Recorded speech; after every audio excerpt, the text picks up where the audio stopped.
தொடர்ந்து மற்றுமோர் அண்மை செய்தி. கரூர் துயரம் குறித்து வதந்தி பரப்பியதாக 25 பேர் மீது வழக்கு பதிவு செய்யப்பட்டிருக்கிறது. இதனை நாம் அண்மை செய்தியாக பார்த்து வருகிறோம்.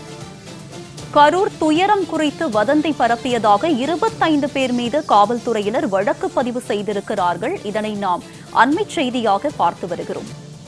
சென்னை காவல்துறையினர் அந்த 25 பேர் மீது வழக்கு பதிவு செய்திருக்கிறார்கள்.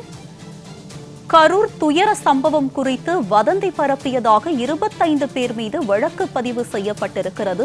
சென்னை காவல்துறையினர் அந்த 25 பேர் மீது வழக்கு பதிவு செய்திருக்கிறார்கள். இது பற்றிய கூடுதல் விவரங்களோடு இணைகிறார் எமது சிறப்பு செய்தியாளர் ராம்குமார். அவரிடம் விவரங்களை கேட்டு பெறலாம். ராம்குமார், அந்த 25 பேர் யார்? அவர்கள் மீது பதியப்பட்டுள்ள வழக்கு என்ன? விரிவான விவரங்களை பதிவு பண்ணுங்க.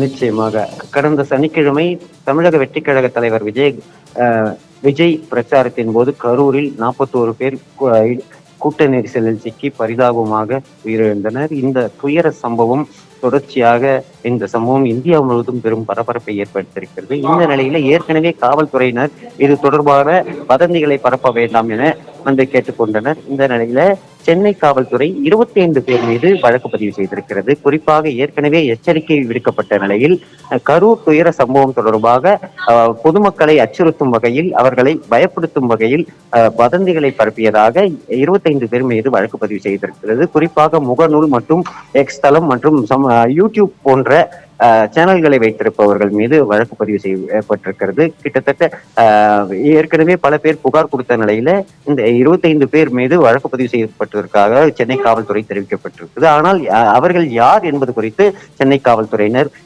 தகவல் வெளியிடவில்லை. தொடர்ச்சியாக இது போன்ற வதந்திகளை பரப்புவோர் மீது நடவடிக்கை எடுக்கப்படும் என எச்சரிக்கை விடுத்திருக்கிறார்கள்.